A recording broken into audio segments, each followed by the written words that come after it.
이 시간 주님을 향한 찬양과 사랑으로 가득 채워주신 주님을 전심을 다해 찬양합니다.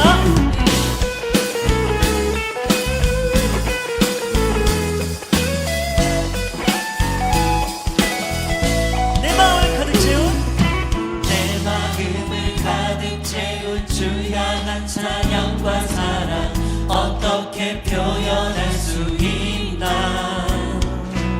수많은 찬양들로 그만 표현할 길 없어 다시 고백함. 우리 다시 한번 고백합니다. 내 마음을 가득 채운 내 마음을 가득 채운 주 향한 찬양과 사랑 어떻게 표현할 수 있나. 수많은 찬양들로 그만 표현할 길 없어 다시 고백합니다. 주 사랑해요. 주 사랑해요. 온 맘 다하여 말로 다 할 수 없어. 오, 주 사랑해요. 찬양 받아주. 우리 이번에 2절을 고백합니다. 수많은 멜로디 수많은 멜로디와 찬양들을 드렸지만 다시 고백하기 원하네. 주님은 나의 사랑 삶의 중심 되시오니 주를 찬양합니다. 주 사랑해요. 주 사랑해요. 온 맘 다하여 말로 다 할 수 없어.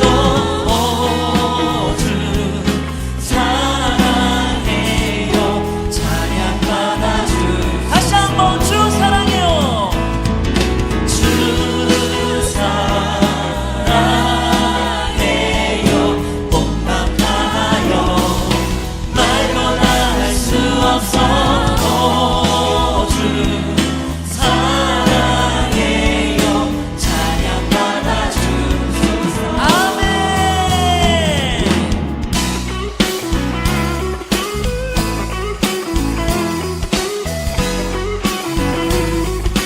이 시간 오늘 예배와 함께 해주신 주님께 정말 영광의 찬양을 올려드립니다.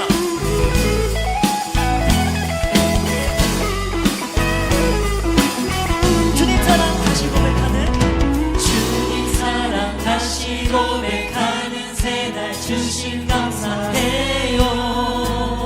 주님 사랑 다시 고백하는 주님 사랑 다시 고백하는 찬양 주신 감사해요.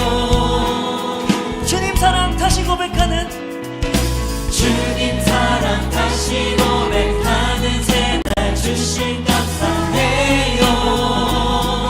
주님 사랑 다시 고백하는 찬양 주신 감사해요. 주 사랑합니다. 주 사랑해요. 온 맘 다하여 선포합니다. 말로 다 할 수 없어. 오, 주 사랑해요.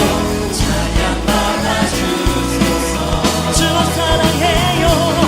주 사랑해요. 온 맘 다하여 말로 다 할 수 없어. 오, 주 사랑해요. 찬양 받아주소서. 아멘.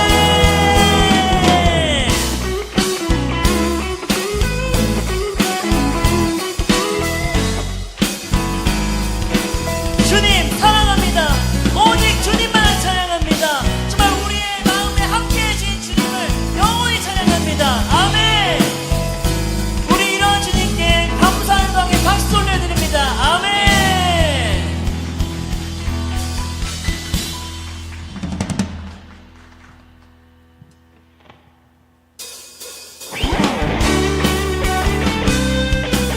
네, 우리 시간 다시 한번 저에게 큰 능력을 주신 주님을 전심을 다해서 찬양합니다. 주인은 큰 능력이 있도다.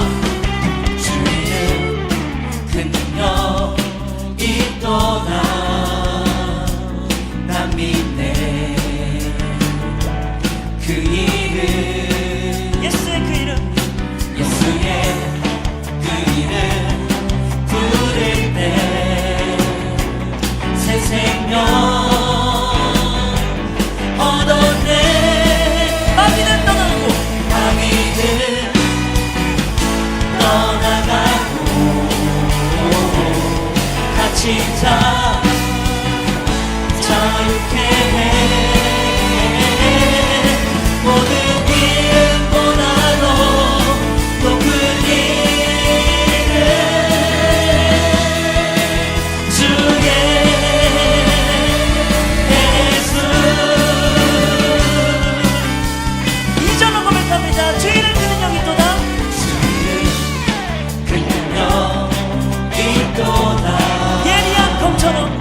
쓰러져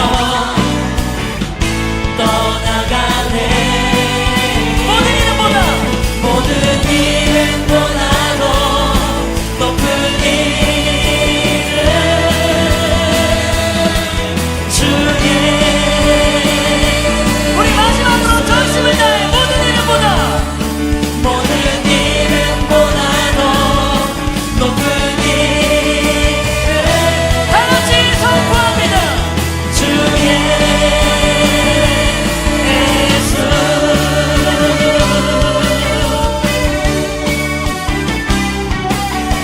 아멘. 신실하시고 전능하신 주 예수 그리스도의 이름만 찬양합니다. 아멘.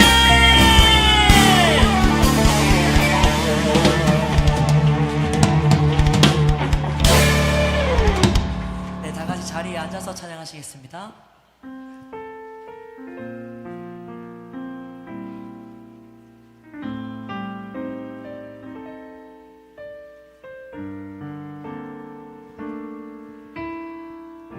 나 같은 죄인 살리시네. 나 같은 죄인 살리신 주 은혜 놀라워.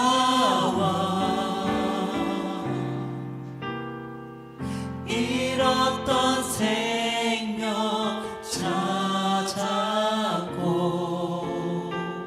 광명을 얻었네.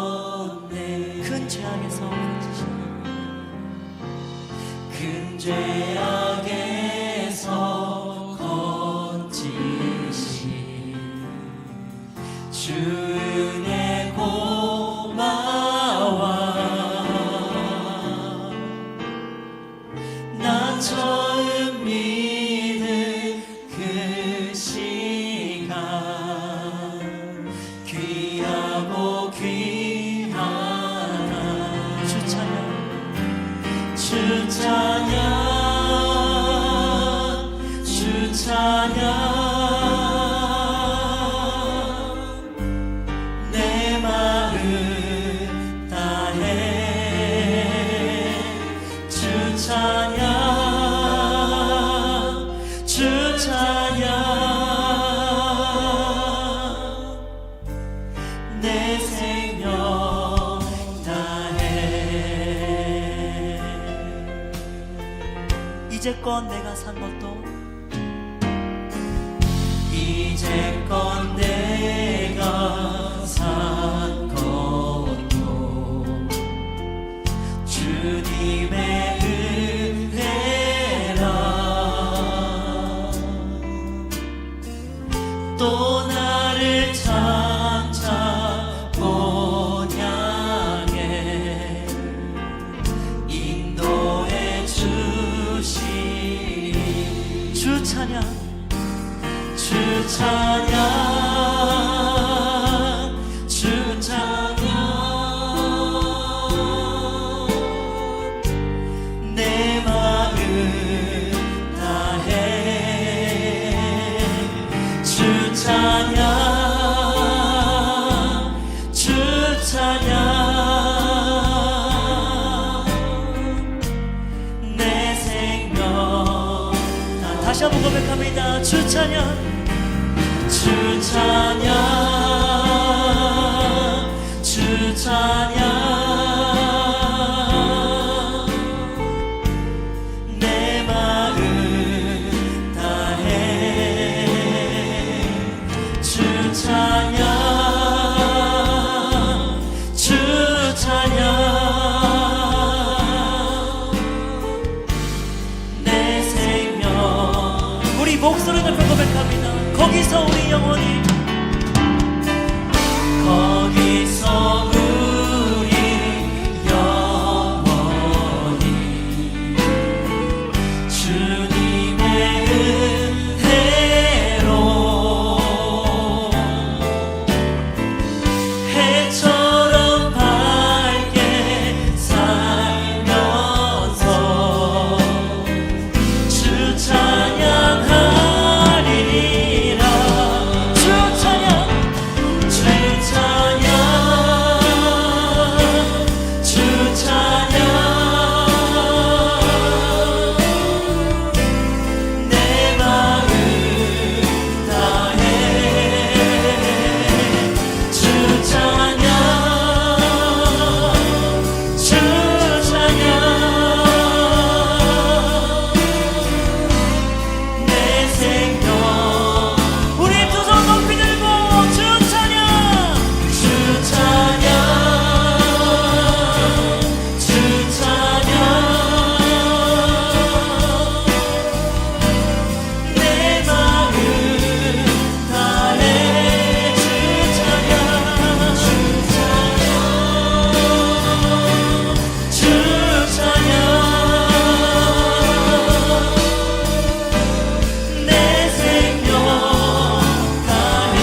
찬양합니다. 예배를 넘어 삶으로 예배를 드릴 수 있도록 역사해 주셔서 성령이 충만한 예배를 주실 주님께 통성으로 기도합니다. 주여. 할렐루야. 찬양과 경배를 받으시기에 합당하신 전능하신 아버지 하나님, 거룩한 주일에 주의 전에 모여 이렇게 주님께 예배할 수 있게 하심을 감사드립니다.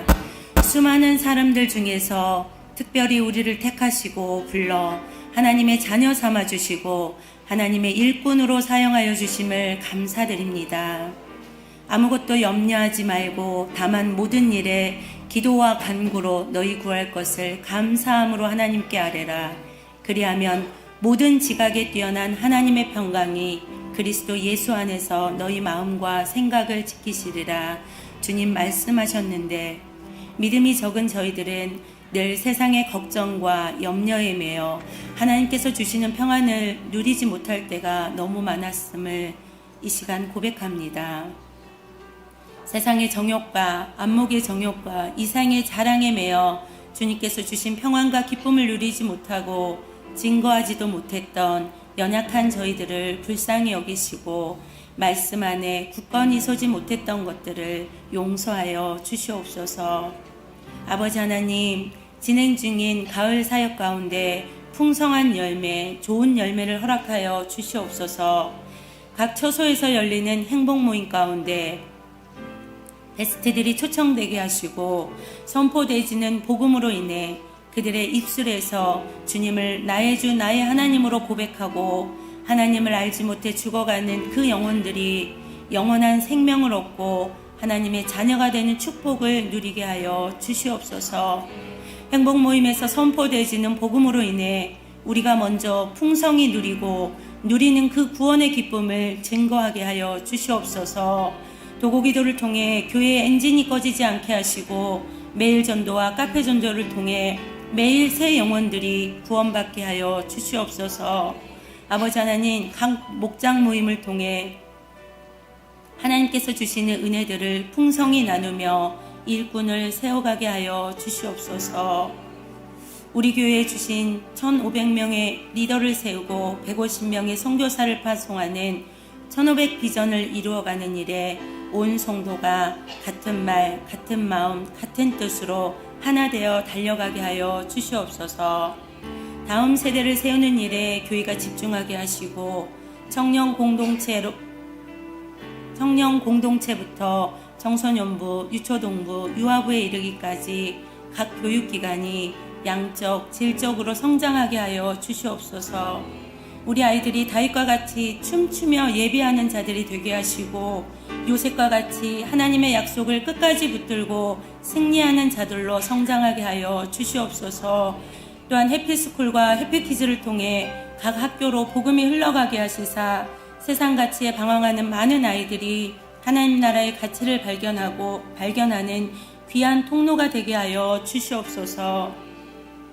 각 교육기관의 교사들에게 성령의 충만함으로 덧입혀 주시고 성령의 능력으로 사역을 감당하게 하여 주시옵소서. 무엇보다도 영혼을 붙들고 눈물로 기도하는 교사들 되게 하시고 그 교사들의 삶을 또한 축복하여 주시옵소서. 아버지 하나님, 필리핀에서 사역하고 있는 이상은, 김지연, 정영준 선교사를 기억하시고 그들의 사역 가운데 성령님 역사하여 주시옵소서. 그들이 가는 곳마다 성령님께서 동행하여 주셔서 담대하게 복음을 전하게 하시고 루디아와 같은 일꾼을 붙여주셔서 현지 리더들이 견고히 세워지게 하여 주시옵소서. 주님, 우리 선교사님들의 건강과 안전을 지켜주시고 언어의 지혜를 주셔서 사역 가운데 더욱 은혜롭게 하여 주시옵소서. 이 시간 이 나라 이 민족을 위하여 기도합니다. 위정자들이 당리당락에 빠져 끊임없이 분열과 다툼으로 인해 정치, 경제, 문화, 교육에 이르기까지 나라가 어려움 가운데 있습니다. 위정자들이 하나님의 말씀을 두려워하는 자들이 되게 하시고 국민들의 삶을 돌아보며 국민들의 목소리에 귀 기울일 수 있게 하여 주시옵소서. 어려운 경제로 인해 많은 이들이 삶을 포기하고 청년들이 희망의 끈을 놓고 있는 이 시대에 먼저 교회들이 바로 서서 바로 복음을 선포하고 기도가 회복되게 하시고 죽어가는 이 땅을 치유하여 주시옵소서. 주님, 우리 목사님을 위하여 기도합니다. 우리 목사님에게 영력과 지력과 체력을 더하여 주시고 성령님의 일하심에 민감함과 민첩함을 허락하시고 사역 가운데 아론과 훌과 같은 영적 동역자를 붙여주셔서 우리 목사님의 기도의 손이 내려오지 않게 하여 주시옵소서. 목사님의 가정을 축복하여 주셔서 믿는 자나 믿지 않는 자나 목사님의 가정을 통해 일하시는 주님을 보게 하여 주시옵소서. 이 시간 할렐루야 찬양대와 카레스 찬양단 또한 악기와 방송, 음향, 안내, 식사 등으로 예배를 섬기는 많은 손길들을 기억하여 주시고 축복하여 주시옵소서. 예배 가운데 감동과 치유와 회복이 있게 하실 주님을 기대하며 살아계신 예수 그리스도의 이름으로 기도합니다. 아멘.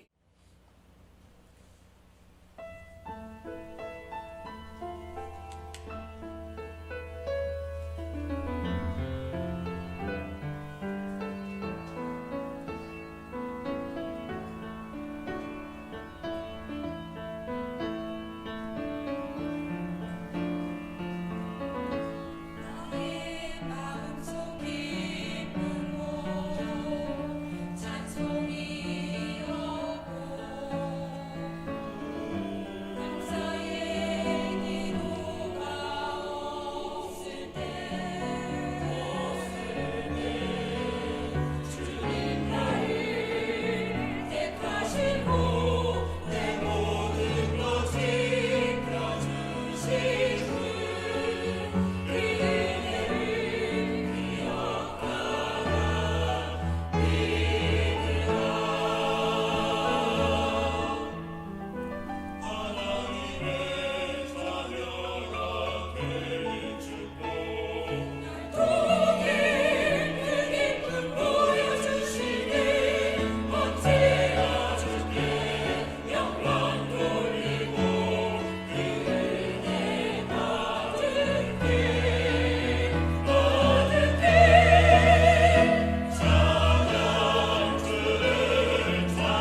우리 함께 하나님 말씀 같이 보도록 하겠습니다. 사도행전 27장 12절로 26절 말씀입니다. 사도행전 27장 12절이 아니라 21절로 26절입니다. 죄송합니다. 자, 21절부터 26절까지 우리 한 절씩 교도하겠습니다. 사도행전 27장 21절.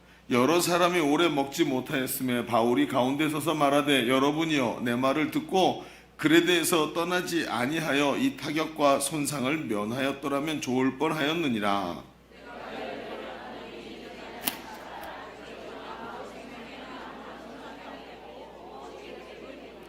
내가 속한 바 곧 내가 섬기는 하나님의 사자가 어젯밤에 내 곁에 서서 말하되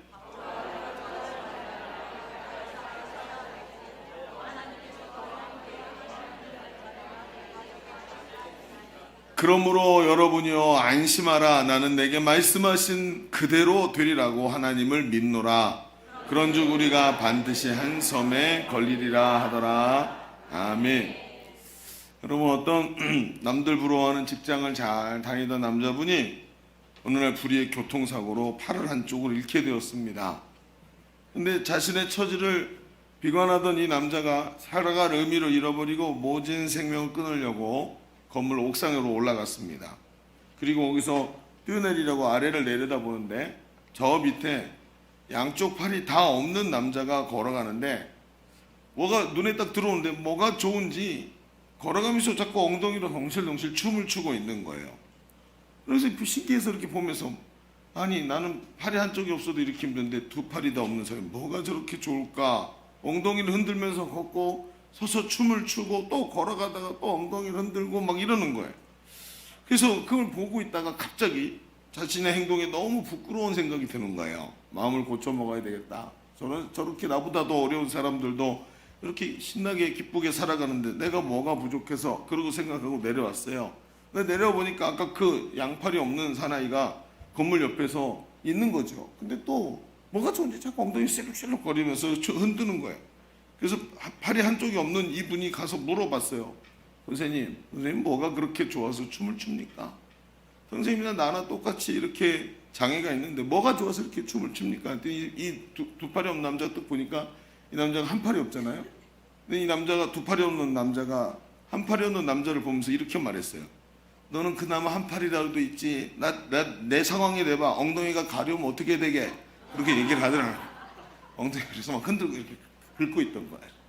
지금 여러분 오해하시면 안 됩니다.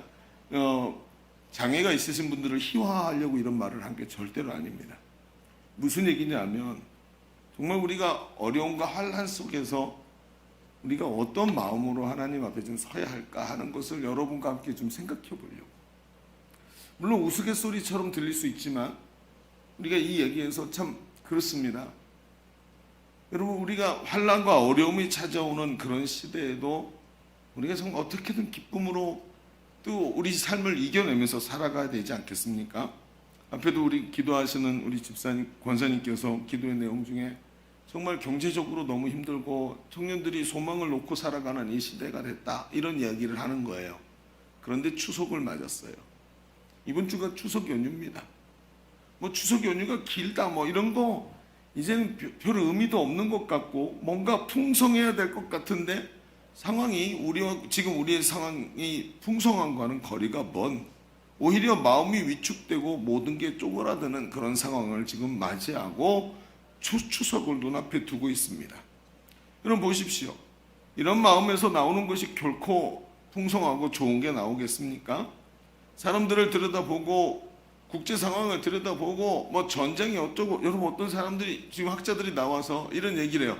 이번 지금 전쟁이 한 1, 2년 만에 끝날 줄 알았는데 가만히 보니까 10년도 갈 수 있겠다 이런 얘기를 하는 거예요. 이게 얼마나 위험한 일인지 아시지요? 그럼 지금 국제 곡물가 막 뛰고 있는 거 빨리 안 잡으면 안 돼 막 이런 얘기들로 막 가득 차 있는 이 시대에 정말 마음이 위축되어서 우리가 서 있는 모습을 봅니다. 여러분 하나님은 우리가 이런 어려운 상황 속에서도 하나님의 은혜를 누리기를 원하시는 줄로 믿습니다. 그 얘기 뭐냐면 이런 어렵다고 말하는 상황 속에 분명히 하나님의 은혜가 있다는 거예요. 그런데 그걸 발견하지 못한다는 것이죠. 우리가 걸어가는 인생은 감사나 풍성한 은혜보다는 시련과 환난이 끊이지 않으니까요. 더더욱이 믿음으로 살아가는 성도의 삶은 때로는 굉장히 많은 고난으로 점철되어져 있는 가시밭길일 때를 우리는 믿음으로 산다는 게 그렇다는 것을 알고 있기 때문에 그렇습니다. 그러나 성경은 우리에게 그 길을 걸어가면서도 범사에 감사하라라고 말씀하고 있지 않습니까? 우리는 이 말씀을 잘 알고 있습니다. 그러나 그 길을 걸어가면서 이런 환난과 어려움 속에, 이런 고통 속에서 걸어가는 삶에서 감사라는 생수를 퍼올린다는 것은 그렇게 만만한 작업이 아니다라는 생각이 드는 거예요. 제가 가끔 헌금 봉투를 좀 달라 그래갖고 봉투에 써 있는 기도 제목을 좀 봅니다. 그래서 우리 주보에 보면 거기에 금주의 감사, 그럼 그게 지난 주간의 감사헌금 봉투 내용입니다. 근데 그 봉투의 감사의 기록을 가만히 들여다보면 요즘에 어떤 줄 아십니까? 감사의 제목이 없어요. 감사헌금이라는 하나님께 헌금을 드리고 감사하고 싶은 마음은 있는데 기록할 만한 것이 딱히 없는, 그래서 뭔가 쓴 게 썼는데 그게 진짜 가슴에서 우러나는 감사라고 느껴지는 건 더 찾기가 힘든 거예요. 우리의 감사가 점점 그 뿌리가 근원을 잃고 감사가 가볍고 얕아지고 있는 것을 보게 됩니다. 깊은 감사가 나오지 않는다는 거지요. 여러분, 오늘 마음으로는 감사와 감격으로 살아야지 하고 결심하지만 감사할 수 없는 환경과 삶의 압박이 수시로 우리를 덮쳐오니까 이런 풍성한 감사의 삶이 결심으로 되는 게 아니고 정말 노력한다고 되는 게 아니라는 것을 우리는 요즘 더 느끼는 것 같습니다. 그래서 우리가 믿음으로 크게 결심할수록 더 크게 무너지는 자신을 보면서 이렇게 생각하죠. 차라리 그렇게 감사해야 되겠다, 열심히 살아야 되겠다라고 결심하지 않고 사는 게 오히려 마음이 편하겠다, 이런 생각이 들더라는 것입니다. 그러나 여러분, 우리가 이런 생각만으로 좌절해서는 안 되는 것입니다. 믿는 신자의 삶을 살아가면서 고민만 있는 것이 아니라 하나님이 주시는 위로와 능력도 우리에게 분명히 있는 줄로 믿습니다. 중요한 건 뭐죠? 그걸 찾아내야 된다는 거예요. 그걸 찾지 못하고 가만히 있으니까 무엇을 감사해야 될지 모르고 감사가 없는 메마르고 아주 드라이한 삶을 우리가 살아가고 있더라는 것이죠. 오늘 우리가 우리 주변에 우리가 당하는 고난보다 더 강력하고 큰 위로를 하나님이 우리에게 주고 계시는 줄로 믿습니다. 오늘 우리가 읽은 본문을 한번 보십시오. 우리가 읽은 본문에는 바울이 극심한 고난 가운데 좌절하지 않고 담대하게 그 유라굴로 광풍을 뚫고 복음을 전하기 위해서, 그 죄수의 신분이지만 복음을 전하기 위해서 당당히 로마로 가고 있는 모습을 우리가 보게 됩니다. 그런데 그 바울의 모습은 죄수나 아니면 죽음을 코앞에 두고 어쩔 줄 몰라 하는 그런 두려움에 떠는 사람이 아니라 당당하게 담대하게 그렇게 서 있는 것을 보게 됩니다. 오늘 이 말씀은 고난 속에서도 끝내 승리자의 자리에 서게 되는 비결이 무엇인가, 저 환난 속에서도 어떻게 저렇게 당당하게 하나님 앞에 설 수 있을까 하는 이야기를 우리에게 보여주고 있는 것입니다. 오늘 본문에 바울의 눈에는 뭔가 보였다는 것이지요. 그 환난 속에서도 하나님이 뭔가 일하고 계시는 게 포착이 됐다는 얘기가 아니겠습니까? 오늘 우리가 이 말씀을 좀 깊이 봅시다. 그러면서 어둠과 정말 고통이 극심한 가운데서 거기서 마땅히 하나님이 보여주시는 은혜와 능력을 포착한 이 바울의 눈빛을, 그 시각을 바라보면서 오늘도 우리가 동일한 자리에 설 수 있는 우리 성도의 삶이 되시기를 바랍니다. 자, 오늘 주보를 펼쳐서 보시면 주보 3면에 오늘 우리 말씀의 제목을 그래서 풍랑 속에서도 감사하는 이유라는 제목을 좀 가지고 오늘 말씀을 좀 보려고 합니다. 자, 오늘 우리가 두 가지 얘기를 할 텐데 이렇게 한번 첫 번째 써봅시다. 우리가 감사할 수밖에 없는 이유는 하나님께서 큰 풍랑 속에서도 우리를 그분이 계획하신 목적지로 인도해 가실 것이기 때문입니다. 뭐가 이렇게 길어? 그렇죠? 이걸 다 쓰라고 하지 않은 것도 감사하네요. 그래서 세 글자씩만 쓰면 됩니다. 우리가 감사할 수밖에 없는 이유는 하나님께서 큰 풍랑 속에서도 우리를 그분이 계획하신 목적지로 인도해 가실 것이기 때문입니다 하고 써봅시다. 우리가 첫 번째 이야기를 좀 펼쳐가 볼까요? 여러분, 예수님께 사도로 부름을 받은 바울은 평생을 복음 전하기 위해 헌신하는 삶을 살아갑니다. 오늘 본문에도 바울이 3차 전도 여행에서 결심한 대로 하나님의 부르심을 따라 네가 예루살렘에 가면 핍박과 결박과 환난이 있다, 라고 말씀하셨지만 그걸 감수하면서 가서 잡혀서 이제 로마로 압송되어 가서 로마에서 복음을 전하게 될 걸 본인이 알고 있었습니다. 그럼에도 그 길을 가서 로마로 끌려가는 거죠. 죄인의 신분으로 가면서 배를 타고 가다가 유라굴로 강풍이라는 아주 강력한 풍랑을 만나게 됩니다.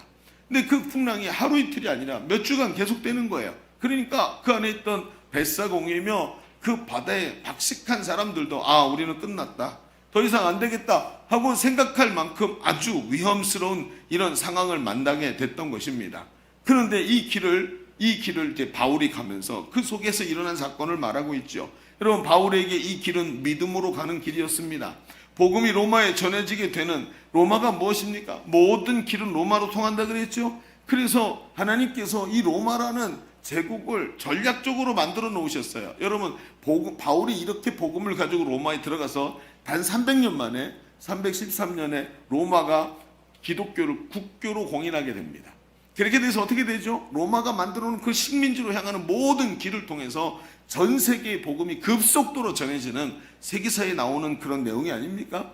그 시발점, 지금 시작되는 지점에 바울이 지금 이 귀한 지점에 자기 한 사람을 통해서 하나님 일하시는 걸 보고 있더라는 것입니다. 그러면서 바울이 순종하면서 달려갑니다. 그런데 여러분, 사탄은 믿음의 사람을 그냥 두지 않지요. 지금까지도 복음과 사역의 매 고비마다 바울에게 고난과 어려움을 주었지만 이 마지막 대망하던 로마로 가려는 복음을 전하려고 가려고 할 때 여러분, 결코 마귀가 바울을 그냥 둘 리가 없습니다. 그러니 어떡합니까? 그 길을 막아서기 위해서 유라굴로라는 초대형 폭풍을 사용해서 강력하게 공격을 합니다. 여러분, 태풍이 말입니다, 몇 주간 움직이지도 않고 그 속에서 그 배를 가두고 서가지고 이 사람들을 죽이려고 하고 있더라는 것이죠. 마치 두 팔을 마주 잡고 팔씨름을 하면서 이러지도 않고 저러지도 못하고 있는 이 모습과 똑같은 힘겨루기를 하는 이 모습이 나오는 것입니다. 사탄의 세력은 오늘도 큰 풍랑을 사용해서 우리의 믿음의 길을 가로막으려고 하고 있다는 것이죠. 큰 풍랑을 사용해서 우리를 절망과 탄식의 자리로 끌어내려고 하고 있다는 것입니다. 범사에 감사하라가 아니라 범사에 우리를 낙심으로 끌고 가려고 한다는 것입니다. 그런데 말입니다, 여기서 이 바울의 모습을 봅시다. 바울이 아주 대단한 특징을 한 가지 보이는데 그 특징이 뭐냐 하면, 그가 긴 풍랑에 모든 소망이 끊어진 와중에도 희한하게 힘들어 죽겠네, 이거 어떻게 하라는 거지 하면서 불평하거나 누구 때문에 이런 어려움이 왔지 이렇게 말하지 않아요. 하나님, 이럴 수 있습니까? 내가 복음을 전하기 위해서 목숨을 걸고 이 길을 가는데 좀 도와주셔야 되지 않습니까? 이렇게 말하고 있지 않더라는 거예요. 그러면 앞에서 우리 얘기한 대로 바울이 뭔가를 봤다는 거죠. 도대체 바울은 우리가 못 본 뭐를 보고 있었던 것일까요? 한번 오늘 말씀 중에도 가장 중요한 석절을 좀 함께 보려고 합니다. 23절, 24절, 25절을 볼까요? 자, 23절을 제가, 24절 여러분이, 25절 우리 모두가 같이 한번 읽어보겠습니다. 내가 속한 바 곧 내가 섬기는 하나님의 사자가 어젯밤에 내 곁에 서서 말하되,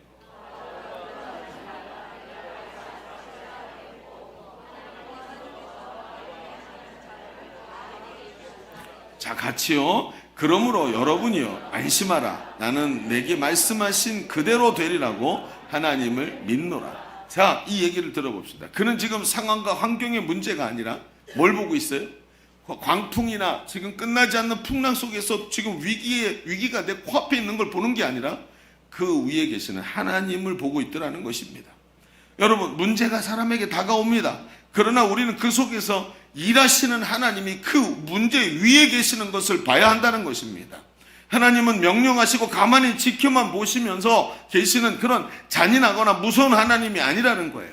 오히려 일하시는 하나님이라고 성경에 말하지 않습니까? 나는 일하는 여호와라고 하나님이 말씀하셨습니다. 그분이 누굽니까? 친히 그 모든 일을 이루시는 분이에요. 팔짱 끼고 가만히 서가지고 천사들한테 네가 가서 해, 이렇게 말씀하시는 분이 아니라 자기가 사랑하는 하나님의 백성을 직접 오셔서 손으로 만지시고 직접 도우시고 그 옆에 계시는 분이라는 거예요. 반드시 당신이 계획하신 곳으로 인도해 가시기 위해서 내가 뜻한 대로 하나님이 계획하신 곳으로 반드시 그 일을 이루기 위해서 함께 오셔서 옆에 계시더라는 거예요. 그래서 이런 사탄의 집중 포화 속에서도 견뎌낸다는 것입니다. 여러분, 그렇다면 이런 생각이 들죠. 아, 그렇구나. 그러면 전지전능하신 하나님이 바울의 도움이 꼭 필요해서 하나님이 일하시는 곳에다가 바울을 꼭 끌어다 놓으신 걸까요? 여러분, 한번 생각해 봅시다. 그럼 이런 얘기가 되죠. 하나님은 자기가 일하셔야 되는데 그 일하시려고 하는 것에 바울이 꼭 필요해서 바울을 데려다 놓으시려고 하는 것보다, 그렇지요. 여러분, 그렇습니까? 이게 그 말이 되는 걸까요? 그게 아닙니다. 우리가 좀 생각해 봐야 될 게 이거예요. 하나님이 당신의 일을 하시려면 전지전능하신 분인데 왜 하필이면 바울을 그렇게 어려운 데서 끌고 가갖고 고생을 꼭 시키냔 말이에요. 그냥 일을 하면 되시지. 이유가 뭘까요? 여러분, 하나님께서 천지를 창조하시고 맨 마지막 날 사람을 지으시죠. 그리고 사람을 에덴 동산에 놓으십니다. 근데 사람에게 일을 맡기세요. 무슨 일을 하죠? 이 모든 하나님이 만드신 피조물에 이름을 짓는 거예요. 이름을 짓고 다스리게 하셨어요. 근데 그 내용을 보십시오. 왜 이름을 짓게 하셨을까요? 이름을 지으려면 본질을 봐야 됩니다. 잘 관찰해 봐야 됩니다. 넌 코가 기니까 코끼리라고 하자. 이름을 짓는다는 건 그 본질을 보는 거예요. 그런데 창조를 해놓고 하나님이 창조하신 피조세계가 어땠어요? 하나님 보시기에 좋았다. 너무 아름다웠다는 거예요. 자, 아담이 하늘의 해와 달과 별들을 보면서 무슨 생각을 했을까요? 야, 기가 막히다. 저 노을을 봐라. 노을이 석양이 쫙 치는데 그 황금빛 물결이 시시각각 변하면서 넘어가는데 너무 황홀한 거예요. 하나님께 뭐라고 얘기했을까요? 이렇게 말했어요. 하나님, 저거 하나님 지으신 거예요? 어떻게 저렇게 아름다운 것을 만드셨어요? 그렇죠? 이게 뭐지요?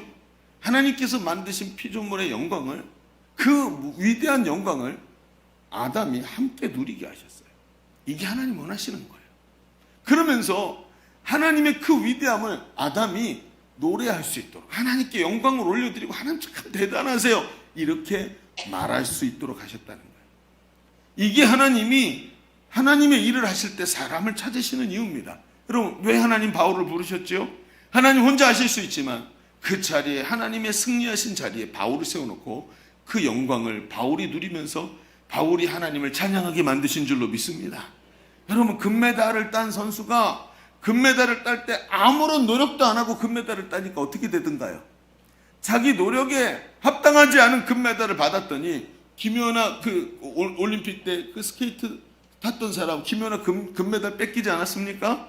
근데 그 김연아 금메달 뺏어갔던 사람이 시간 지나니까 그 금메달을 지금 가짜였다는 게 드러나고 있지 않습니까? 그곳에 함께 서서 하나님의 영광을 함께 누리도록 하시려고 하나님이 바울을 그 고난 속에서 뚫고 나오는 자리로 끌고 가시더라는 것입니다.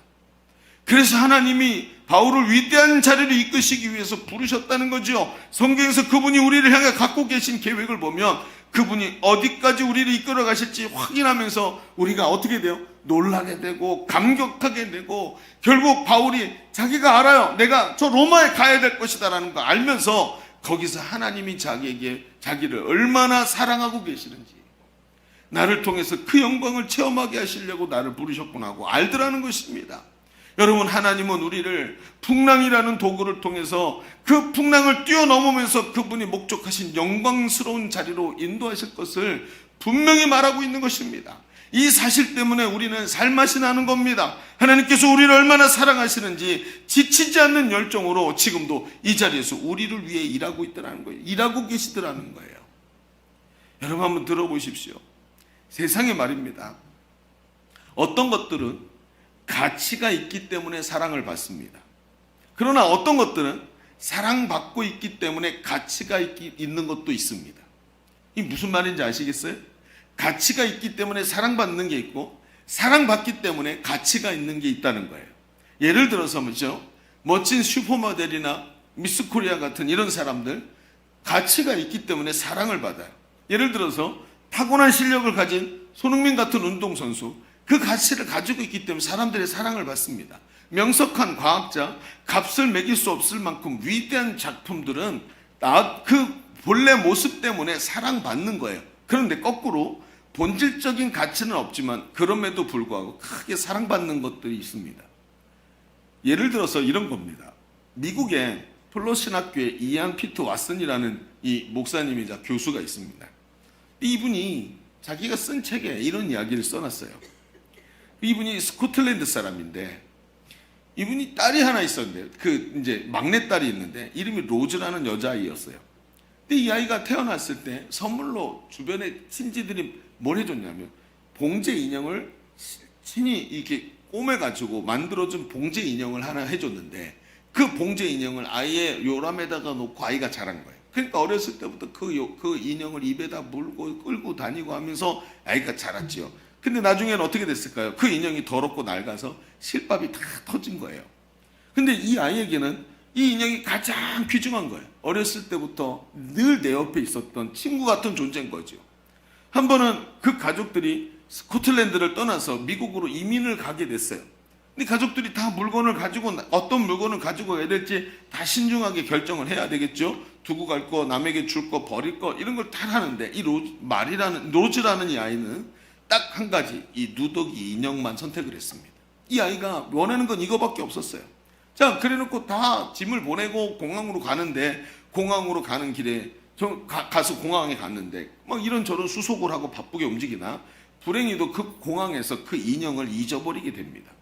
그랬더니 로즈가 이 아이가 정신을 잃어버려요. 완전히 제정신이 아니게 된 겁니다. 자기 친구를 잃어버린 것처럼 가장 소중한 것을 잃어버리고 나니까 아이가 막 울면서 움직이질 않고 그 자리에 주저앉아서 막 우는 거예요. 그래서 이 가족이 어떻게 했을까요? 어떻게 했겠냐? 그 비행기 못 타고 다음 비행기로 옮겨가면서까지 그 안에 공항에 있던 걸 다 뒤져갖고 그 인형을 찾아냅니다. 결국은 이리저리 수소문해서 그 인형을 찾았을 때 갑자기 이 아이의 마음속에 평안이 딱 찾아오고 이 아이가 만면의 웃음을 가지게 되는 거예요. 이 누더기 같은 인형 하나 때문에 이 아이가 이 누더기 인형을 얼마나 사랑했는지를 알게 되는 거예요. 여러분, 누더기 인형은 그 자체로는 아무 가치가 없지만 그 아이의 사랑을 받고 있기 때문에 한없이 귀중한 것입니다. 우리가 왜 환난 속에서 감사하는지 아십니까? 이런 광풍 속에서도 하나님이 나를 인도하시는 계획이 우리가 로마에 도착할 때까지 끊임없이 계속되고 있다는 것이 내가 하나님께 얼마나 많은 사랑을 받고 있는 존재인지를 보여주는 거예요. 하나님이 내 삶 속에서 지금도 인도하고 계셔요. 바울이 감격으로 깨달은 것이 바로 이것입니다. 광풍 속에서도 자신을 향한 하나님의 계획이 끊임이 없더라는 거예요. 그걸 놓지 않고 계시더라는 거예요.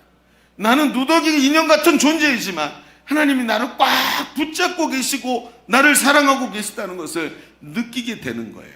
바울이 뭐라고 얘기합니까? 24절에 바울아 두려워하지 말라. 네가 가이사 앞에 서야 되겠고 또 하나님께서 너와 함께 항해하는 자들을 다 내게 주셨다 하셨으니 그러므로 여러분이 안심하라. 나는 내게 말씀하신 그대로 하나님이 나를 사랑하셔서 그 일을 끝까지 이루시는 하나님을 나는 확실히 믿노라.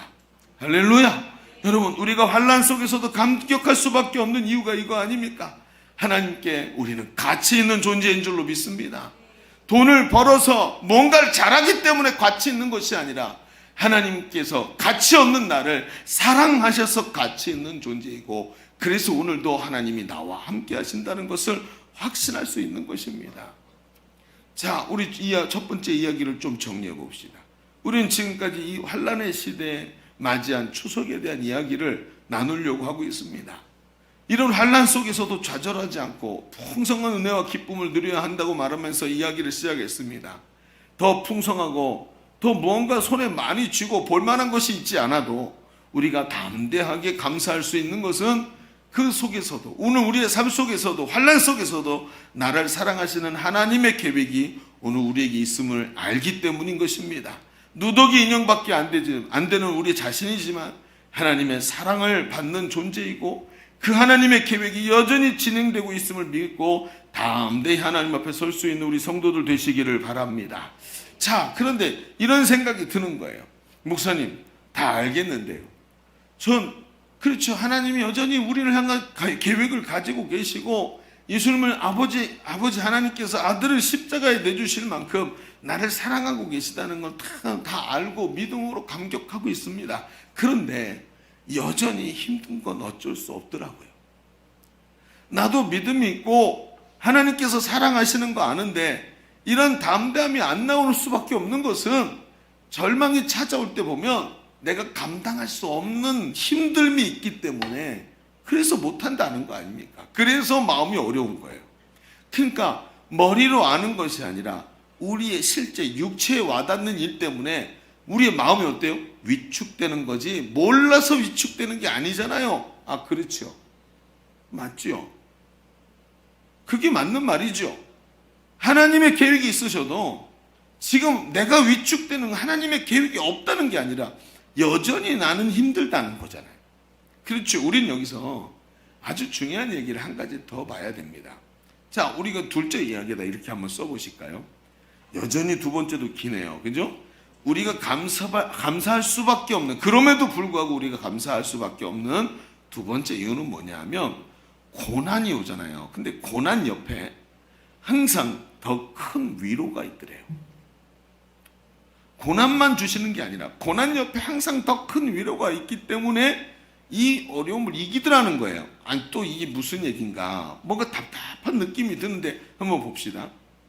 우리가 먼저 이 두 번째 이야기를 나누기 전에 바울에 대한 아주 중대하면서도 우리가 빈번한 오해를 하나를 찾아내야 됩니다. 뭐가 있냐면 우리가 바울에 대한 이야기를 할 때 종종 성경의 인물들이 우리는 특별한 사람이라고 생각을 해요. 그렇죠? 성경의 인물이 특별하죠. 그러니까 성경에 나올 정도죠. 그런데 예를 들어 바울을 예로 들면 바울은 원래 믿음이 탁월해서 아무리 극심한 고통과 시련이 찾아와도 끄떡없이 승리했어. 여러분, 이게 맞는 생각일까요? 아니라는 거예요. 무슨 얘기죠? 바울을 그렇게 높은 곳에 치켜 세워서는 안 돼요. 바울이 하나님이 아니거든요. 바울은 성령님도 아니에요. 그러니까 바울은 우리랑 똑같이 육신을 입고 있었고 그 사람도 때리면 아프고 못 먹으면 배고프고 그렇죠. 못 자면 힘들어서 쓰러지는 사람이에요. 우리랑 똑같은 사람이라는 거죠. 그런데 이상하죠. 우리 좀 전에 얘기했잖아요. 피부로 와닿는 게 힘든데 어떻게 합니까? 그렇게 말하자면 똑같은 육신을 입고 바울은 더 큰 어려움을 당했던 사람이죠. 그렇죠? 40에 하나 감하는 매를 수도 없이 맞고. 여러분, 태장으로 40대를 때리면 사람이 죽더래요. 옛날에 얼마나 세게 때렸는지. 그래서 40대를 못 넘기게 했어요. 근데 40대 하나 감하는 매를 수도 없이 맞았고 파손하고, 그렇죠, 죽을 뻔하고 물에 빠져가지고 막 둥둥 떠가지고 죽을지 살지 모르는 일들을 수도 없이 당하고. 이게 바울이라는 거예요. 우리는 아직 여기까지 안 가봤잖아요. 그렇죠? 수영장 가서 물에 빠져 죽는 그것도 한 번도 안 해봤으니까. 그렇잖아요? 여기가 가본 적도 없어요. 그런데 우리랑 똑같은 육체의 고통을 갖고 있는 바울이 워낙에 대단해서 이 일을 감당했다. 이런 건 오해라는 거예요. 바울은 원래 고난에 강한 사람으로 생각해서는 안 된다는 것입니다. 누구도 그런 사람은 없어요. 누구도 새벽에 일어나는 게 쉬운 사람은 없습니다. 새벽기도 잘한다고요? 누구도 새벽에 쉽게 일어나는 사람은 없어요. 여러분, 누구도 금식에 강한 사람은 없습니다. 다 힘들고 누구나 다 고난은 고통스러운 거예요. 자, 그렇다면 성경을 가만히 들여다봅시다. 만일 사도행전의 기자가, 이 기자인 누가가 사도행전을 썼죠. 그런데 사도행전의 기자인 누가가 바울의 위대함을 드러내려고 했다면 이런 어려움 속에서 나약한 장면을 기록하지는 않았을 겁니다. 그렇죠? 이런 나약해서 아무것도 못하고 기도만 하고 있는 이런 장면은 기록하지 않았을 거예요. 그럼 성경이 보여주고 싶은 건 무엇일까요? 오히려 성경은 바울이 극심한 풍랑 속에서도 그렇게 담대할 수 있었던 이유를 밝히려고 하는 거죠. 바울이 대단하다가 아니죠. 그렇죠? 바울이 대단한 게 아니라 바울이 어떻게 이렇게 바울도 똑같이 우리랑 똑같은 사람인데 봉제 인형밖에 안 되고 누더기 인형밖에 안 되는 존재인데도 어떻게 저렇게 할 수 있었느냐, 그 이유가 있다. 이걸 보여주고 싶은 거예요, 성경이. 그럼 그 이유가 뭐래요? 앞에 우리가 읽었던 말씀이 있죠. 23절에서 25절의 말씀을 보십시오. 바울이 말하는 하나님께서 바울이 또 한 번 만나게 될 풍랑의 위기에 대해서 예견하시고 그에게 확신하는 답을 주셨다는 내용이 오늘 뭐예요? 우리가 읽은 말씀이에요. 어젯밤에 하나님이 나에게 오셔서 말씀하셨어. 이 풍랑을 이기게 될 거라고. 이 얘기죠. 여러분, 이 말의 의미가 무엇입니까? 온전히 신뢰할 수 있는 하나님 때문에, 그분의 인도하심 때문에 나 바울은 두려움이 없다라고 말하는 겁니다. 며칠간 계속되는 앞도 보이지 않는 풍랑 가운데 배로 움직이는 기구마저 다 물속에 던져버려야 되는 그 고난 가운데도 다 사람들이 두려워하고 떨고 있는데 바울이라고 인간적 두려움이 왜 없겠습니까? 그럼에도 불구하고 그는 담대했다는 거예요. 왜냐하면 그에게는 위험과 시련 앞에서 더 강하게 잡아주시는 그가 섬기는 하나님의 임재가 자기 앞에 딱 있는 것을 보았다는 거예요. 그래서 바울이 뭐라고 얘기하는 거예요? 그것 때문에 자기가 여기 서 있다는 거예요. 여러분, 이 얘기는 우리가 조금 설명이 필요한 겁니다. 여러분, 복음서에 보면 회당장의 딸이 심하게 열병이 걸려서 죽게 돼서 예수님을 집으로 청하는 장면이 나오죠. 우리가 얼마 전에 그 얘기를 했습니다만. 그런데 보십시다. 회당장하고 예수님이 집으로 가고 있습니다. 딸을 고치러. 근데 저기서 사람이 하나 헐레벌떡 뛰어오는데 그 사람이 마주하고 오는 걸 딱 보는 순간 어땠을까요? 표정이 어땠을까요? 표정이 마치 안 좋지요. 딸이 죽었다는 소식을 들고 오니까 누구나 아마 그 몇 초 전에 그 사람 달려오는 표정을 보면서 이게 큰일 났구나 하고 느꼈을 겁니다. 자, 예수님이 어떻게 하셨을까요? 그가 와서 지금 딸이 죽었습니다 라고 말할 때 회당장에게 예수님이 말씀하십니다. 뭐라고요? 뭐라고 말해요? 그 얘기를 듣자마자 바로 옆에 서 계시던 예수님이 두려워하지 말고 믿기만 하라 라고 말씀하시는.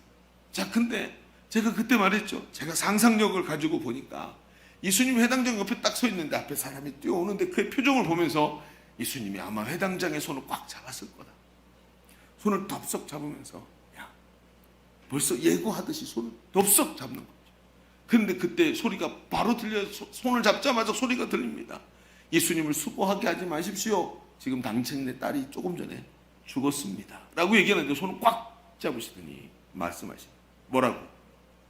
두려워하지 말고 믿기만 해라. 앞에 하나님이 일하실 게 있어요. 두려워하지 말고 꽉 붙잡고 믿기만 해라. 이게 손이 아플 만큼 꽉 쥐는 걸 한번 경험하면 어떻죠? 그 힘을 느껴지면서 다리가 후들거리고 벌썩 주저앉을 수밖에 없는 사람이 그 꽉 잡는 손에 의지가 되기 시작하는 것처럼 예수님이 지금 바울이 두려워서 떨어서 육신으로 감당할 수 없는 그 순간인데 갑자기 손을 꽉 잡으시면서 이야기하셨다는 거예요. 이런 장면을 보여주는 것이 여기만 아닙니다. 사도행전 19장 21절에 보면 바울이 에베소에서 복음을 전할 때 소동이 일어납니다. 그래서 바울을 죽이겠다고 막 난리가 납니다. 얼마나 많은 사람이 모여드는지. 거기서 한 대씩만 맞아도 죽을 겁니다. 그런데 여러분, 그 일이 바로 일어나기 직전에 성령의 감동이 와가지고 바울에게 말합니다. 네가 로마도 보아야 하리라. 조금 있으면 위험한 일들이 벌어지는데 걱정하지 마라. 네가 로마에도 가야 된다 라고 말씀하시더라. 바울은 그 소동이 자신을 해칠 수 없다는 것을 이미 알고 있었던 것입니다. 그래서 담대하게 그 어려운 가운데서도 요 고비만 넘으면 돼 라고 생각할 수 있었던 거예요. 그 후에도 바울이 예루살렘에서 심한 고초를 겪고 그리고 감옥에 갇혀갖고 고독한 밤을 보내게 될 때 예수님이 또 바울에게 찾아오십니다. 그러면서 23장 11절에 이렇게 말해요. 그날 밤에 주께서 바울 곁에 서서 이르시되 담대하라. 네가 예루살렘에서 나의 일을 증언한 것 같이 로마에서도 증언해야 하리라. 또 말씀하세요. 내가 말했지 너 로마 가야 된다고. 지금 감옥에 갇혀가지고 지금 유대인들이 밖에서 널 죽이려고 기다리고 있지만 걱정하지 마라. 내일 저 사람들이 너를 죽이려고 자객을 보내겠지만 걱정하지 마라. 너는 반드시 로마에 간다. 여러분 생각해 보십시오. 바울이 그 극한 위험 속에서도 하나님이 손을 꽉 잡으시는 걸 경험하니까 하고 하면서도 그 손에 의지하는 걸 보십시오. 이게 끝입니까? 아닙니다. 사도행전 25장 12절에 이방인 통치자인 베스도가 그 앞에서 재판을 받았는데 베스도가 그 얘기를 다 듣더니 이렇게 말합니다. 25장 12절에 이렇게 말해요. 베스도가 배석자들과 상의하고 이르되 네가 가이사에게 상소했으니 가이사 황제에게 갈 것이라. 이거 누구 얘기예요? 예수님이 하셨던 얘기 지금 누구 입으로 들려줘요? 그 앞에 있는 재판장의 입으로 네가 가이사에게 가야 될 것이다 라고 말해줄 만큼 계속해서 예수님이 바울 옆에서 계속 말합니다. 걱정하지 마. 힘내라. 걱정하지 마라. 힘내라. 화이팅! 화이팅! 하면서 계속 말씀하고 계시는. 여러분, 우리는 이러한 상황들을 하나님께서 바울을 계속해서 격려하시고 바울에게 담대하라, 담대하라 하고 요구하시는 메시지로 보아야 된다는 것입니다.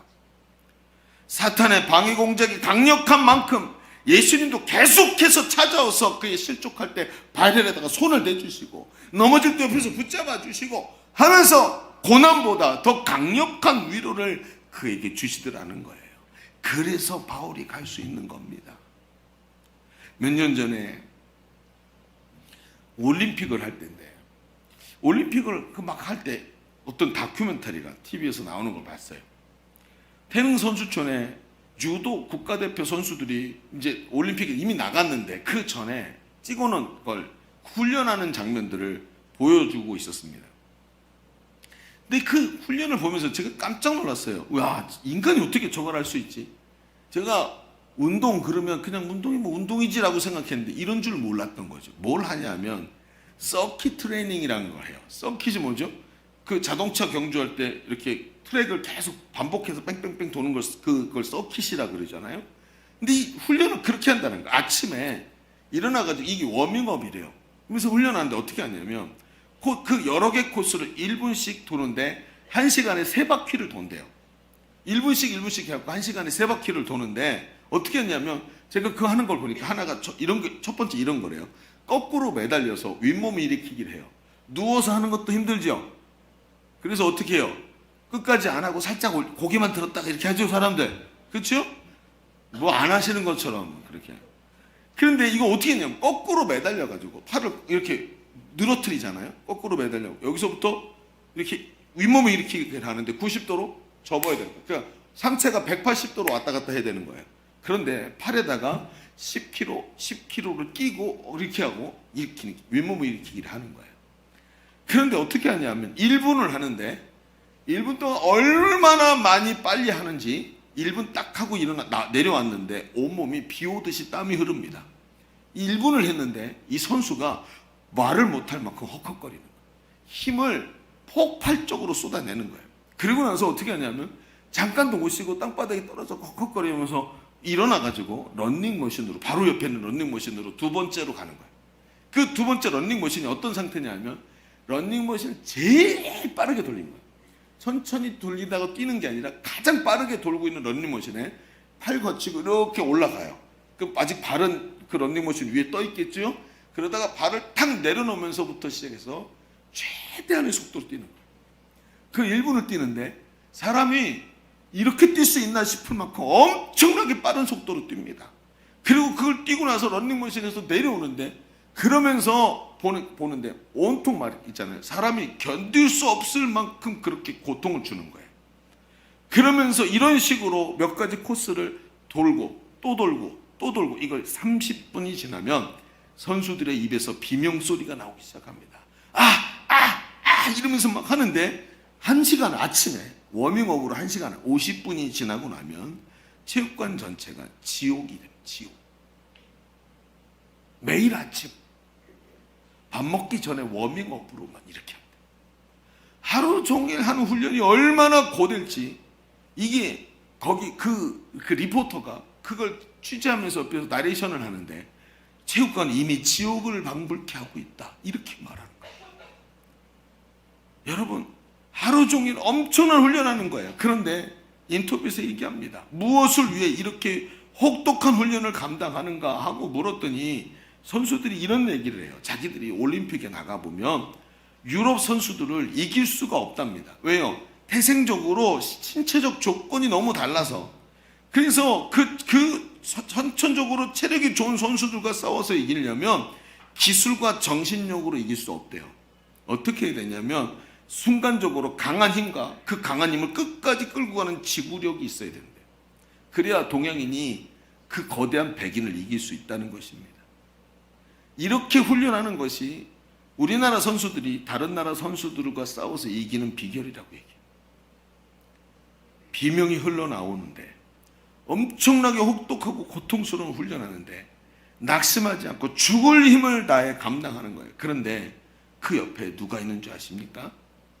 죽을 만큼 있는데 그 매 코스마다 옆에 감독과 코치들이 서 있어요. 여러분 그걸 하는 데 있잖아요. 그렇게 힘든데 이 사람들이 제일 힘든 게 뭐냐고 물어보면 뭔지 아세요? 고독이래요. 이 고통을 같이 할 수 있는 사람이 없다는 거. 누구도 이 고통을 나눌 수가 없고 혼자 그 1분이라는 시간이 1시간도 더 되는 것처럼 느껴질 만큼 고독하다는 거예요. 그런데 그 옆에 코치와 감독들이 서서 말을 합니다. 힘내라. 너 할 수 있다.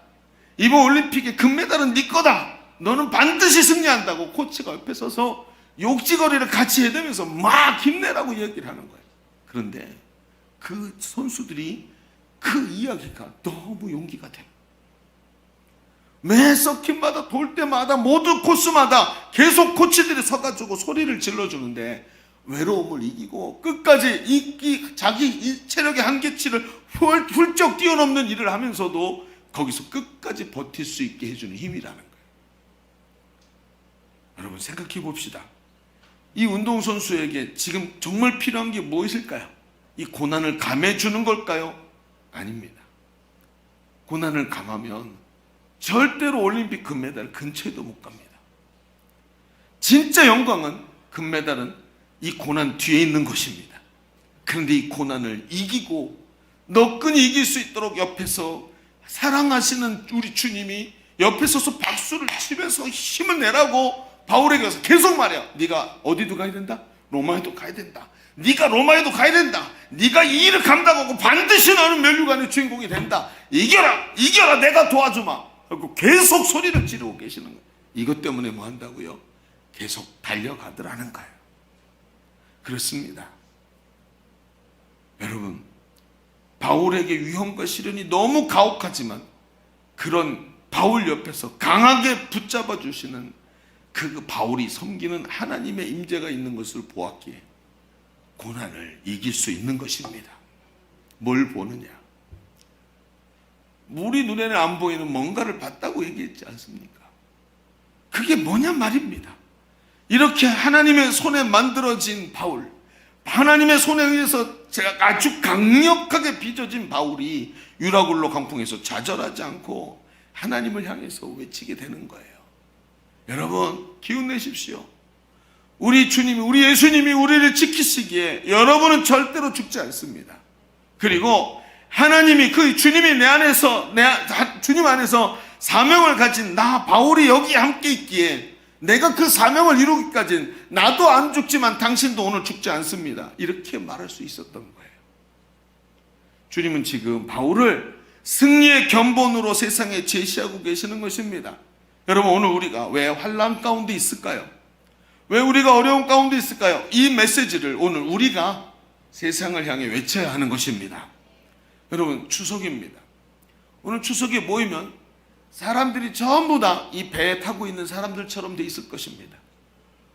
뭐 융자도 왔는데 융자도 안 된다네, 삶이 지금 어렵게 됐다네, 무슨 문제가 있다네, 우리는 앞으로 어떻게 될지 모르겠다는 둥 이 배에 타고 있던 선원들처럼 쓰러져서 이제 우리는 죽게 됐다고 말할 겁니다. 그때 이 말을 해야 됩니다. 나와 함께 하시는 하나님이 당신들을 죽게 내버려 두지 않을 거라고. 이 담대한 승리를 가지고 있는 하나님의 일꾼이 여기 서 있다고 이제 보이기 시작하는 거예요. 여러분 촛불 한 자루는 햇볕 아래서는 아무것도 아닌 것처럼 보이지만 어두운 밤 안에서의 촛불 한 자루, 극심한 환난과 어려움 가운데서의 촛불 한 자루는 방 안 전체를 비추는 능력 있는 도구가 되는 것입니다. 이게 바로 오늘 우리인 줄로 믿습니다. 주님이 우리를 이 추석의 명절 가운데 여러분을 여러분의 친지들에게 보낼 겁니다. 가서 아무 말 안 해도 괜찮습니다. 믿음으로 담대히 서시기를 바랍니다. 그 여러분의 담대한 눈빛과 모습이, 흔들리지 않는 여러분의 담대한 믿음이 사람들에게 말하게 될 겁니다. 내 속에 계신 하나님이 나의 능력이라고. 그것 때문에 사람들이 주님을 보게 되는 것입니다. 비록 연약하고 보잘것없고 그저 누더기 인형같이 자기 스스로에게 낙심할 수밖에 없는 그런 어려움과 고난 속에 있더라도 오늘 우리 옆에서 우리와 함께 하시는 하나님의 임재를 보면서 용기를 내고 그 사랑 안에서 담대히 이 길을 달려나가는 우리 성도들의 삶이 되기를 주의 이름으로 축원합니다. 우리 같이 한번 기도합시다. 오늘 주님이 우리 가운데 함께 하시는 줄로 믿습니다. 이 어려움을 하나님 이겨내도록 우리를 도우시는 줄로 믿습니다. 하나님, 내가 누더기 인형같이 아무것도 아니지만 주님이 나를 향해 사랑하시고 지금도 내 옆에서 박수를 치시면서 일어나라 일어나라 하고 소리 지르고 계시는 주님이 나를 절대 떠나지 않고 나와 함께 하시는 것을 내가 확신하게 하여 주옵소서. 그거 확신하고 오늘도 이 광풍과 같은 세상을 향해 달려나가 믿음으로 승리한 우리가 되게 하여 주옵소서. 오늘 말씀 붙잡고 주님 한번 외치고 기도합니다. 주여.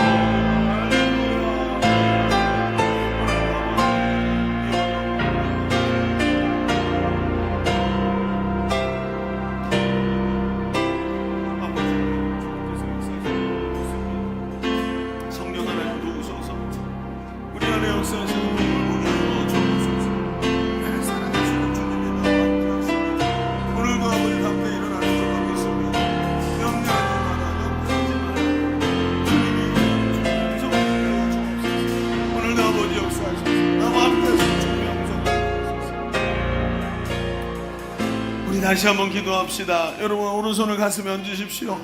그리고 하나님 앞에 중심으로 기도합시다. 하나님, 바울 옆에 서서 네가 로마에도 가야 할 것이다. 조금 있다가 또 바울 옆에서 네가 로마에도 가야 될 것이다 라고 계속 말씀하신 주님이 지금도 내 옆에도 계시는 줄로 믿습니다. 아멘. 날마다 낙심이 되고 한계치에 걸려서 스스로 절망할 수밖에 없는 우리지만 주여 그 음성 듣기를 원합니다. 하나님, 내 기도 말씀하여 주시옵시고 아멘. 나와 함께 하시고 내와 임재하셔서 나 옆에 계시는 주님을 매 순간 보게 하여 주옵소서. 그 음성이 들리게 하여 주옵소서. 용기를 주님으로부터 얻게 하여 주옵소서. 우리 다시 한번 주님 외치고 기도합니다. 주여.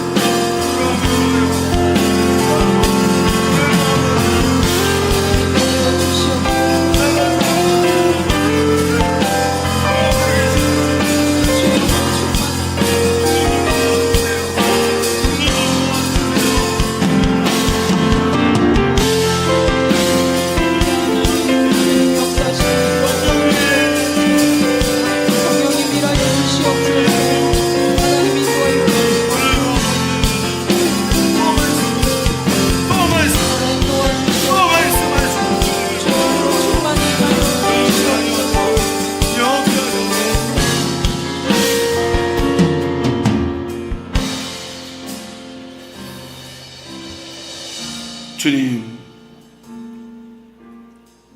고난과 환난 속에서 오늘 우리는 추석 연휴를 맞이하고 있습니다.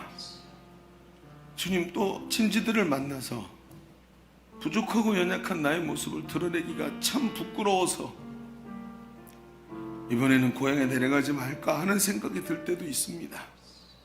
그러나 주님, 오늘도 나와 함께 하시는 분이 우리 예수님인 줄로 믿습니다. 네가 로마에도 가야 하리라. 용기 내라, 용기 내라. 내가 너를 향한 계획이 있고 너는 무언가를 했기 때문에 소중한 것이 아니라 내가 사랑하기 때문에 소중한 존재이다라고 말씀하시는 주님, 그 어떤 것과도 비교하지 아니하고 오직 주님 안에서 우리 주 예수 그리스도와 함께 오늘도 이 환난을 뛰어넘고 주님 앞에서 담대히 서는 믿음의 사람 되게 하여 주옵소서. 오늘도 함께 하신 주님께 감사드리며 예수님의 이름으로 기도하옵나이다. 아멘. 우리 하나님께 영광을 올려드립니다. 아멘. 자, 우리 찬송하면서 준비하신 예물 하나님께 올려드리겠습니다.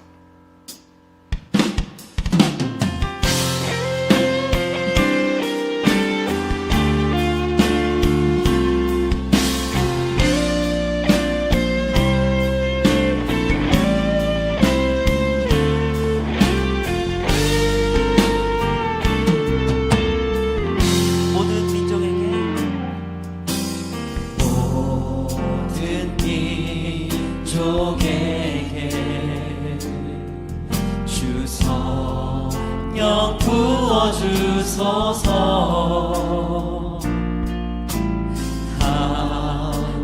하나님의 백성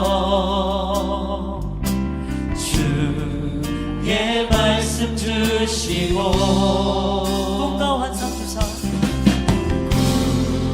꿈과 환상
같이 한번 기도하시겠습니다.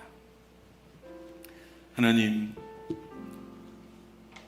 앞에 예배하는 것, 주님의 임재 앞에 서서 주의 보좌 앞에 겸손히 무릎 꿇는 것, 그 보좌 앞에 우리의 인격과 정성과 우리의 삶을 다해서 준비한 예물을 주님 발 앞에 내려놓는 것, 겸손히 하나님 앞에 하나님 나의 예물을 받아 주옵소서 하고 주님 앞에 드리는 것, 이 모든 예배의 행위를 주님이 기뻐 보시는 줄로 믿습니다.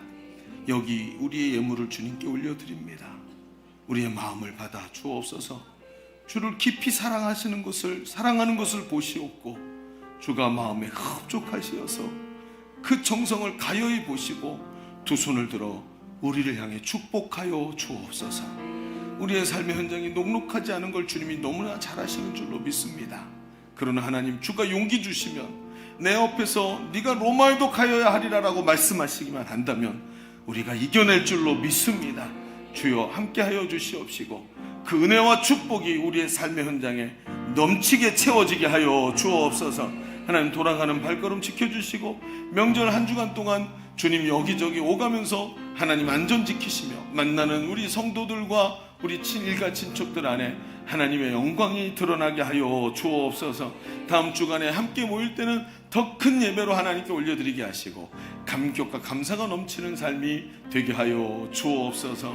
이제는 우리 구주 예수 그리스도의 은혜와 아버지 하나님의 아들을 내어주신 만극하신 사랑하심과 성령님이 지금도 내주하시고 교통하시고 감동하시고 감화하시는 은혜가 오늘 모여 예배하는 모든 주의 사랑하는 자녀들 머리머리 위에, 저들의 삶과 가정과 자녀들 위에, 그리고 손으로 하는 모든 일들 위에 주님이 핏값으로 사신 주님의 몸된 교회 위에 이제로부터 영원토록 함께 하시기를 간절히 축원하옵나이다. 아멘.